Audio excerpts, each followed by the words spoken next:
ನಮಸ್ಕಾರ ಎಲ್ಲರಿಗೂ ಉಷಾಂತರಂಗ ಯೂಟ್ಯೂಬ್ ಚಾನಲ್ಗೆ ಸ್ವಾಗತ. ಯಾರ್ಯಾರೆಲ್ಲ ವಿಡಿಯೋಸ್ನ ನೋಡ್ತಾ ಇದ್ದೀರಾ ಪ್ರತಿಯೊಬ್ಬರಿಗೂ ಕೂಡ ಥ್ಯಾಂಕ್ ಯು ಸೋ ಮಚ್. ಇವತ್ತಿನ ವಿಡಿಯೋದಲ್ಲಿ SIR ಬಗ್ಗೆ ಆಗಿರ್ಬೋದು ಅಥವಾ ನಿಮ್ಮದು ಗ್ಯಾಸ್ KYC ಆಗಿರ್ಬೋದು, ಪ್ರತಿಯೊಂದು ಬಗ್ಗೆ ಕೂಡ ವಿಡಿಯೋದಲ್ಲಿ ತಿಳಿಸ್ಕೊಡ್ತೀನಿ. ಇದು ತುಂಬಾ ಇಂಪಾರ್ಟೆಂಟ್ ಆಗಿದೆ. ವಿಡಿಯೋನ ಸ್ಕಿಪ್ ಮಾಡ್ದಲೇ ಬಿಗಿನಿಂಗಿಂದ ಎಂಡ್ವರೆಗೂ ಪೂರ್ತಿಯಾಗಿ ನೋಡಿ. ಯಾರೆಲ್ಲ ಫಸ್ಟ್ ಟೈಮ್ ಚಾನಲ್ ನೋಡ್ತಾ ಇದ್ದೀರಾ ಅಥವಾ ಸಬ್ಸ್ಕ್ರೈಬ್ ಮಾಡ್ಕೊಳ್ದಲ್ಲೇ ನೋಡ್ತಾ ಇದ್ದೀರಾ ಅಂತಂದರೆ ಉಷಾಂತರಂಗ ಯೂಟ್ಯೂಬ್ ಚಾನಲ್ನ ಸಬ್ಸ್ಕ್ರೈಬ್ ಮಾಡ್ಕೊಳ್ಳಿ. ಜೊತೆಗೆ ಬೆಲ್ ಐಕನ್ನಲ್ಲೂ ಕೂಡ ಆಲ್ ಅಂತ ಸೆಲೆಕ್ಟ್ ಮಾಡ್ಕೊಳ್ಳಿ. ಆವಾಗ ನೋಟಿಫಿಕೇಷನ್ಸ್ ಬಂದಿರುತ್ತೆ. ನಿಮ್ಮ ಫ್ರೀ ಟೈಮಲ್ಲಿ ನನ್ನ ಎಲ್ಲ ವೀಡಿಯೋಸ್ನು ನೋಡ್ಬೋದು. ಹಾಗೆ ತುಂಬ ಜನ ಸಬ್ಸ್ಕ್ರೈಬ್ ಮಾಡ್ಕೊಳ್ದಲ್ಲೇ ನನ್ನ ವೀಡಿಯೋಸ್ನ ನೋಡ್ತಾ ಇದ್ದೀರಾ. ದಯವಿಟ್ಟು ಎಲ್ಲರೂ ಕೂಡ ವಿಡಿಯೋಗೆ ಲೈಕ್ ಮಾಡಿ ಸಬ್ಸ್ಕ್ರೈಬ್ ಮಾಡ್ಕೊಳ್ಳಿ. ನಿಮ್ಮ ಒಂದು ಸಬ್ಸ್ಕ್ರೈಬ್ ಆಗಿರ್ಬೋದು, ವಿಡಿಯೋಗೆ ಲೈಕ್ ಆಗಿರ್ಬೋದು ಅಥವಾ ನಿಮ್ಮ ಕಮೆಂಟ್ಸ್ ಆಗಿರ್ಬೋದು, ತುಂಬಾ ಮೋಟಿವೇಶನ್ ಸಿಗುತ್ತೆ.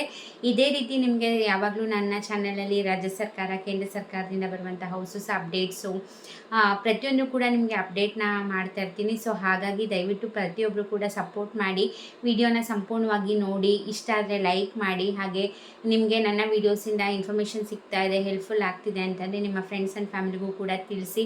ನಿಮ್ಮ ಸಪೋರ್ಟ್ ತುಂಬಾ ಮೋಟಿವೇಶನ್ ಸಿಗುತ್ತೆ. ಸೊ ಪ್ರತಿಯೊಬ್ಬರು ಕೂಡ ಸಪೋರ್ಟ್ ಮಾಡಿ. ಬನ್ನಿ ಇವತ್ತಿನ ವಿಡಿಯೋನ ಶುರು ಮಾಡೋಣ. ಈಗ ನಿಮ್ಮ ಗ್ಯಾಸ್ ಸಿಲಿಂಡರ್ ಕನೆಕ್ಷನ್ಗೆ KYC ಮಾಡಿಸ್ಬೇಕು ಅನ್ನೋದ್ರ ಬಗ್ಗೆ ನಿಮಗೂ ಕೂಡ ಗೊತ್ತಿದೆ. ಇದಕ್ಕೆ ಲಾಸ್ಟ್ ಡೇಟ್ ಬಂದು ಇದೆ ಆಗಸ್ಟ್ 16ನೇ ತಾರೀಕು. ನಿಮಗೆ ಇದು ಸಡನ್ನಾಗಿ ಹೇಳ್ತಿದ್ದಾರೆ ಅಂತಲ್ಲ, ತುಂಬ ದಿವಸದಿಂದ ಹೇಳ್ತಾ ಇದ್ರು. ತೈಲ ಕಂಪನಿಗಳಾಗಿರ್ಬೋದು ಅಥವಾ ಗ್ಯಾಸ್ ಏಜೆನ್ಸಿಗಳಾಗಿರ್ಬೋದು, ಪ್ರತಿಯೊಂದು ಸತಿ ಕೂಡ ತಿಳಿಸ್ತಾ ಇದ್ರು KYC ಪ್ರತಿಯೊಬ್ಬರು ಕೂಡ ಮಾಡಿಸ್ಲೇಬೇಕು ಅಂತ. ಬಟ್ ಈಗ ಮಾರ್ಚ್ ಏಪ್ರಿಲಲ್ಲೂ ಕೂಡ ಅವಕಾಶನ ಮಾಡಿಕೊಟ್ಟಿದ್ರು. ಆವಾಗಲೂ ಕೂಡ ತಿಳಿಸಿದ್ರು ಪ್ರತಿಯೊಬ್ಬರು ಕೂಡ KYC ಮಾಡಿಸ್ಕೊಳ್ಳಿ ಅಂದ್ಬಿಟ್ಟು. ಬಟ್ ತುಂಬ ಜನ ಮಾಡಿಸಿಲ್ಲ. ಸೊ ಹಾಗಾಗಿ ಡೆಡ್ಲೈನ್ನ ಅನೌನ್ಸ್ ಮಾಡಿದ್ದಾರೆ. ಆವಾಗ ಜಸ್ಟ್ ಪ್ರತಿಯೊಬ್ಬರು ಕೂಡ ಮಾಡಿಸ್ಕೊಳ್ಬೇಕು ಅಂತ ಹೇಳಿದರು. ಬಟ್ ಇವಾಗ ಲಾಸ್ಟ್ ಡೇಟ್ನ ಅನೌನ್ಸ್ ಮಾಡಿದ್ದಾರೆ. ಲಾಸ್ಟ್ ಡೇಟ್ ಬಂದು ಆಗಸ್ಟ್ 16ನೇ ತಾರೀಕು. ಹಾಗಾಗಿ ತುಂಬ ಜನ ಏನು ಮಾಡಿದ್ದಾರೆ, ಲಾಸ್ಟ್ ಡೇಟ್ ಅನೌನ್ಸ್ ಮಾಡಿದ್ದಾರೆ ಅಂದ್ಬಿಟ್ಟು ಒಂದೇ ಸತಿ ಎಲ್ಲರೂ ಕೂಡ ಗ್ಯಾಸ್ ಏಜೆನ್ಸಿಗಳ ಮುಂದೆ KYC ಮಾಡ್ಸೋಕ್ಕೆ ಕ್ಯೂನಲ್ಲಿ ನಿಂತಿದ್ದಾರೆ. ಸೊ ಹಾಗಾಗಿ ಏನಾಗಿದೆ, ಸಾಕಷ್ಟು ಕಡೆ ಸರ್ವರ್ ಇಶ್ಯೂಸ್ ಬಂದಿದೆ. ಎಲ್ಲ ಕಡೆನೂ ಬಂದಿಲ್ಲ, ಕೆಲವೊಂದು ಕಡೆ ಸರ್ವರ್ ಪ್ರಾಬ್ಲಮ್ ಬಂದಿದೆ. ಯಾಕಂದರೆ ಎಲ್ಲರೂ ಕೂಡ KYC ಮಾಡ್ಸೋಕ್ಕೆ ರಶ್ ಮಾಡ್ತಿದ್ದಾರಲ್ಲ. ಸೊ ಹಾಗಾಗಿ ಓವರ್ಲೋಡ್ ಆಗಿ ಸರ್ವರ್ ಕೂಡ ಸ್ಲೋ ಡೌನ್ ಆಗಿದೆ. ಸೊ ಹಾಗಾಗಿ ತುಂಬ ಕಡೆ ಈ ಥರ ಪ್ರಾಬ್ಲಮ್ ಆಗಿದೆ. ನೀವುಗಳು ಕಮೆಂಟ್ ಮಾಡಿ, ನೀವು ಗ್ಯಾಸ್ ನಿಮ್ಮ ಕನೆಕ್ಷನ್ಗೆ KYC ಮಾಡಿಸಿದ್ದೀರಾ ಏನು ಅಂದ್ಬಿಟ್ಟು. ಇನ್ನೂ ನಿಮಗೆ 2 ದಿನ ಟೈಮ್ ಇದೆ. ಸೊ ಹಾಗಾಗಿ ಮಾಡಿಸಿಲ್ಲ ಅಂತಂದರೆ ಆದಷ್ಟು ಬೇಗ ಹೋಗಿ ಮಾಡಿಸ್ಕೊಳ್ಳಿ. ಇಲ್ಲ ಅಂತಂದರೆ ನಿಮಗೆ ನಿಮ್ಮ ಹೆಸರಲ್ಲಿ ಏನು ಕನೆಕ್ಷನ್ ಇದೆ ಅದನ್ನು ಬ್ಲಾಕ್ ಮಾಡ್ತಾರೆ. ಹಾಗೆ ನಿಮಗೆ ನೆಕ್ಸ್ಟ್ ಏನಾರ ಸಿಲಿಂಡರನ್ನು ಬುಕ್ ಮಾಡಬೇಕು, ಸಿಲಿಂಡರ್ನ ತೊಗೋಬೇಕು ಅಂತಂದರೆ ನಿಮಗೆ ಡಬಲ್ಗಿಂತ ಜಾಸ್ತಿ, ಈಗೇನು 940 ಅಷ್ಟು ಹೆಚ್ಚು ಕಮ್ಮಿ ಕೊಡ್ತಾ ಇದ್ದೀರಾ. ನೀವೇನಾದ್ರು KYC ಮಾಡಿಸಿಲ್ಲ, ನಿಮ್ಮದು ಕನೆಕ್ಷನ್ ಬ್ಲಾಕ್ ಮಾಡಿದ್ದಾರೆ ಅಂತಂದರೆ ನಿಮಗೆ 2000 ರೂಪಾಯಿಗಿಂತ ಜಾಸ್ತಿ ಕೊಟ್ಟು ನೀವು ಒಂದು ಸಿಲಿಂಡರ್ಗೆ ನೀವು ಸಿಲಿಂಡರ್ನ ತೊಗೋಬೇಕಾಗತ್ತೆ. ಸೊ ಹಾಗಾಗಿ ಹೇಳಿದ್ದು, ಈಗ ಸರ್ಕಾರದಿಂದ ಏನೇ ಅಪ್ಡೇಟ್ ಬರಲಿ ಅಥವಾ KYC ಮಾಡ್ಸೋಕ್ಕೆ ಬರಲಿ ಅಥವಾ ಏನೇ ಒಂದು ಮಾಡ್ಸೋಕ್ಕೆ ಹೇಳಿದ್ರು ಕೂಡ ದಯವಿಟ್ಟು ಎಲ್ಲರೂ ಮಾಡಿಸ್ಕೊಳ್ಳಿ. ಲಾಸ್ಟ್ ಡೇಟ್ವರೆಗೂ ಯಾರೂ ಕೂಡ ಕಾಯಬೇಡಿ. ಲಾಸ್ಟ್ ಡೇಟ್ ವರ್ಗೂ ಕಾದರೆ ಇದೇ ಪ್ರಾಬ್ಲಮ್ ಆಗೋದು, ಸರ್ವರ್ ಸಮಸ್ಯೆ ಬರುತ್ತೆ, ಮಾಡಿಸ್ಕೊಳಕ್ಕಾಗೋದಿಲ್ಲ. ಸೊ ಆಮೇಲೆ ಇವಾಗ ಫ್ರೀ ಆಗಿರೋದನ್ನು ಆಮೇಲೆ ಎಕ್ಸ್ಟ್ರಾ ಚಾರ್ಜಸ್ನ ಪೇ ಮಾಡಿ ಮಾಡಿಸ್ಬೇಕಾಗತ್ತೆ. ಸೊ ಹಾಗಾಗಿ ಏನೇ ಅಪ್ಡೇಟ್ ಬಂದರೂ ಕೂಡ ತಕ್ಷಣ ಮಾಡಿಸ್ಬಿಟ್ರೆ ಯಾವುದೇ ರೀತಿ ತೊಂದರೆ ಆಗೋದಿಲ್ಲ. ಈಗ SIRನು ಕೂಡ ನಡೀತಿದೆಯಲ್ಲ, ಮರು ಅರ್ಜಿ ಸಲ್ಲಿಕೆ ಆಗಸ್ಟ್ 8ನೇ ತಾರೀಕಿತ್ತು. ಇವಾಗ ಮತ್ತೆ ಪೋಸ್ಟ್ಪೋನ್ ಮಾಡಿ ಆಗಸ್ಟ್ 17ನೇ ತಾರೀಕಿಗೆ ಪೋಸ್ಟ್ಪೋನ್ ಮಾಡಿದ್ದಾರೆ. ಇವತ್ತು ಆಲ್ರೆಡಿ ಆಗಸ್ಟ್ 16ನೇ ತಾರೀಕು, 14ನೇ ತಾರೀಕು. ಯಾರೆಲ್ಲ ಇನ್ನೂ ಎನ್ಯುಮರೇಷನ್ ಫಾರ್ಮ್ನ ಕೊಟ್ಟಿಲ್ಲ ಆದಷ್ಟು ಬೇಗ ಕೊಡಿ. ಯಾಕಂದರೆ ನೀವು ಎನ್ಯುಮರೇಷನ್ ಫಾರ್ಮ್ ಕೊಟ್ಟಿಲ್ಲ ಅಂತಂದರೆ ಮತಪಟ್ಟಿಯಲ್ಲಿ ನಿಮ್ಮ ಹೆಸರು ಡಿಲೀಟ್ ಆಗುತ್ತೆ.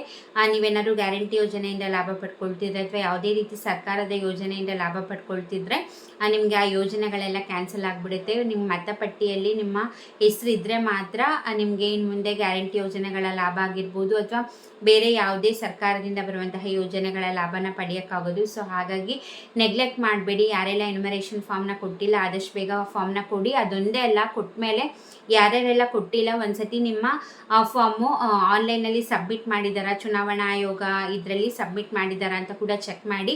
ಅದನ್ನು ಕೂಡ ನೀವು ಮೊಬೈಲಲ್ಲೇ ಚೆಕ್ ಮಾಡ್ಬೋದು, ನಿಮ್ಮ ಫಾರ್ಮ್ ಸಬ್ಮಿಟ್ ಆಗಿದೆಯಾ ಇಲ್ವಾ ಅಂತ. ನೀವು ಸಬ್ಮಿಟ್ ಮಾಡಿದ್ರೇ, ಅಂದರೆ ನೀವು BLOಗಳಿಗೆ ಕೊಡ್ತೀರಾ, BLOಗಳು ಆನ್ಲೈನಲ್ಲಿ ಸಬ್ಮಿಟ್ ಮಾಡಿದ್ರೆ ಅವರಿಗೆ ಅಪ್ಲಿಕೇಶನ್ಸ್ ಇರುತ್ತೆ, ಇರುತ್ತಲ್ಲ, ಸೊ ಅಪ್ಲಿಕೇಶನ್ ಥ್ರೂ ಅವ್ರು ಆನ್ಲೈನಲ್ಲಿ ಸಬ್ಮಿಟ್ ಮಾಡಬೇಕು. ಮಾಡಿದ್ರೆ ಮಾತ್ರ ಚುನಾವಣಾ ಆಯೋಗಕ್ಕೆ ನಿಮ್ಮ ಅಪ್ಲಿಕೇಶನ್ ರೀಚ್ ಆಗುತ್ತೆ. ಸೊ ನೀವು BLOಗಳಿಗೆ ಕೊಟ್ಟಿದ್ದೀರಾ, ಅವರೇನಾದ್ರು ಫಾರ್ಮ್ನ ಸಬ್ಮಿಟ್ ಮಾಡಿಲ್ಲ ಅಂತಂದರೆ ನಿಮಗೆ ನಿಮ್ಮ ಹೆಸರು ಮತಪಟ್ಟಿಯಲ್ಲಿ ಆ್ಯಡ್ ಆಗಿರಲ್ಲ. ಸೊ ಹಾಗಾಗಿ ಇನ್ನೂ 2 ದಿನ ಟೈಮ್ ಇದೆ. ನೀವೇ ಚೆಕ್ ಮಾಡ್ಬೋದು ನಿಮ್ಮ ಫಾರ್ಮ್ ಸಬ್ಮಿಟ್ ಆಗಿದೆಯಾ ಇಲ್ವಾ ಅಂತ. ನಿಮಗೆ ಗೊತ್ತಾಗಿಲ್ಲ ಅಂದರೆ ಅಟ್ಲೀಸ್ಟ್ BLOಗಳಿಗೆ ಕೇಳಿ ನಮ್ಮ ಫಾರ್ಮ್ನ ಆನ್ಲೈನಲ್ಲಿ ಸಬ್ಮಿಟ್ ಮಾಡಿದ್ದೀರಾ ಏನು ಅಂದ್ಬಿಟ್ಟು, ಆವಾಗ ಮಾಹಿತಿ ಗೊತ್ತಾಗುತ್ತೆ. ಮಾಡಿಲ್ಲ ಅಂದರೆ ಅದು ಮಾಡೋಕ್ಕೆ ಹೇಳಿ.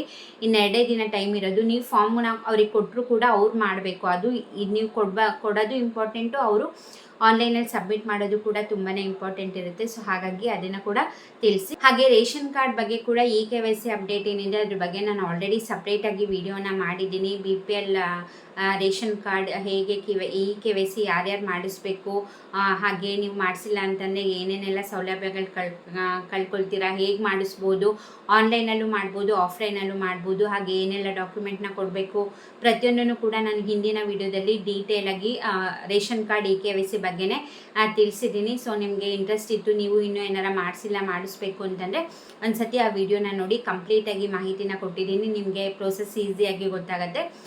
ಸೊ ಆ ವಿಡಿಯೋನ ಕೂಡ ಚೆಕ್ ಮಾಡಿ. ಹಾಗಾಗಿ ಹೇಳಿದ್ದು, ಚಾನಲ್ನ ಸಬ್ಸ್ಕ್ರೈಬ್ ಮಾಡಿಕೊಂಡು ಬೆಲ್ಲೈಕನ್ನಲ್ಲಿ ಆಲ್ ಅಂತ ಸೆಲೆಕ್ಟ್ ಮಾಡಿಕೊಂಡ್ರೆ ನೋಟಿಫಿಕೇಷನ್ಸ್ ಬಂದಿರುತ್ತೆ. ನೀವು ಯಾವುದೇ ರೀತಿ ಮಿಸ್ ಮಾಡ್ದಲೇ ಸರ್ಕಾರದಿಂದ ಬರುವಂತಹ ಎಲ್ಲ ಅಪ್ಡೇಟ್ ಬಗ್ಗೆ ನನ್ನ ವಿಡಿಯೋಯಿಂದ ಮಾಹಿತಿನ ತಿಳ್ಕೊಬೋದು. ಹಾಗಾಗಿ ಸಬ್ಸ್ಕ್ರೈಬ್ ಮಾಡ್ಕೊಳ್ಳಿ, ಹಾಗೆ ವಿಡಿಯೋನ ಪೂರ್ತಿಯಾಗಿ ನೋಡಿ, ಲೈಕ್ ಮಾಡಿ. ಹಾಗೆ ನಿಮಗೆ ಏನನ್ಸುತ್ತೆ ವಿಡಿಯೋ ಬಗ್ಗೆ, ಅಥವಾ ನಿಮಗೆ ಆ ಯೋಜನೆ ಬಗ್ಗೆ ಏನನ್ಸುತ್ತೆ ಅಂತ ನೀವು ಕಮೆಂಟ್ ಮಾಡಿದರೆ ಬೇರೆಯವರು ಕೂಡ ಕಮೆಂಟ್ನ ಓದ್ತಿರ್ತಾರೆ, ಅವರು ಕೂಡ ವಿಡಿಯೋಗೆ ಕಮೆಂಟ್ನ ಶೇರ್ ಮಾಡ್ತಾರೆ. ಸೊ ಒಬ್ರಿಗೊಬ್ರು ಕೂಡ ಅವರ ಅಭಿಪ್ರಾಯನ ತಿಳ್ಕೊಬೋದು. ಸೊ ಹಾಗಾಗಿ ಕಮೆಂಟ್ ಮಾಡಿ. ಇನ್ನು ಗೃಹಜ್ಯೋತಿ ಮರುಪರಿಶೀಲನೆ ಏನು ಮಾಡ್ತಾ ಇದ್ದಾರೆ, ಮರು ಅರ್ಜಿ ಸಲ್ಲಿಕೆ, ಅದ್ರ ಬಗ್ಗೆ ಕೂಡ ಕೆಲವು ಹೊಸ ಅಪ್ಡೇಟ್ಸ್ ಬಂದಿದೆ. ಹಾಗೆ ಗೃಹಲಕ್ಷ್ಮಿ ಯೋಜನೆ ಬಗ್ಗೆ ಕೂಡ ಕೆಲವು ಅಪ್ಡೇಟ್ಸ್ ಬಂದಿದೆ. ಇದೆಲ್ಲದನ್ನು ಕೂಡ ನಾನು ನಿಮಗೆ ನೆಕ್ಸ್ಟ್ ವಿಡಿಯೋದಲ್ಲಿ ಅಪ್ಡೇಟ್ನ ತಿಳಿಸ್ತೀನಿ. ಸೊ ಹಾಗಾಗಿ ಚಾನಲ್ನ ಸಬ್ಸ್ಕ್ರೈಬ್ ಮಾಡ್ಕೊಳ್ಳಿ. ಹಾಗೆ ನೀವು ನಿಮ್ಮ ಗ್ಯಾಸ್ ಬುಕ್ಕಿಂಗ್ದು KYC ಮಾಡಿಸಾಯ್ತಾ, ಹಾಗೆ ರೇಷನ್ ಕಾರ್ಡ್ KYC ಮಾಡಿಸ್ಕೊಂಡಿದ್ದೀರಾ, SIR ಫಾರ್ಮ್ ಕೊಟ್ಟಾಯ್ತಾ, ಪ್ರತಿಯೊಂದನ್ನು ಕೂಡ ಕಮೆಂಟ್ ಸೆಕ್ಷನಲ್ಲಿ ತಿಳಿಸಿ. ನಾನು ಕೂಡ ಕಮೆಂಟ್ನ ಓದೋದಕ್ಕೆ ಕಾಯ್ತಾ ಇರ್ತೀನಿ. ಐ ಹೋಪ್ ನಿಮಗೆ ಈ ವಿಡಿಯೋದಿಂದ ಇನ್ಫಾರ್ಮೇಷನ್ ಸಿಕ್ಕಿದೆ ಅಂತ ಅಂದ್ಕೊಂಡಿದ್ದೀನಿ. ಇದೇ ಥರ ಅಪ್ಡೇಟ್ಗೋಸ್ಕರ ಸಬ್ಸ್ಕ್ರೈಬ್ ಮಾಡ್ಕೊಳ್ಳಿ, ಲೈಕ್ ಮಾಡಿ, ಶೇರ್ ಮಾಡಿ, ಹಾಗೆ ಸಪೋರ್ಟ್ ಮಾಡಿ ಅಂತ ಹೇಳ್ತಾ ಇಷ್ಟೊತ್ತು ವಿಡಿಯೋ ನೋಡಿದ್ದಕ್ಕೆ ಪ್ರತಿಯೊಬ್ಬರಿಗೂ ಕೂಡ ಥ್ಯಾಂಕ್ ಯು ಸೋ ಮಚ್. ನಮಸ್ಕಾರ.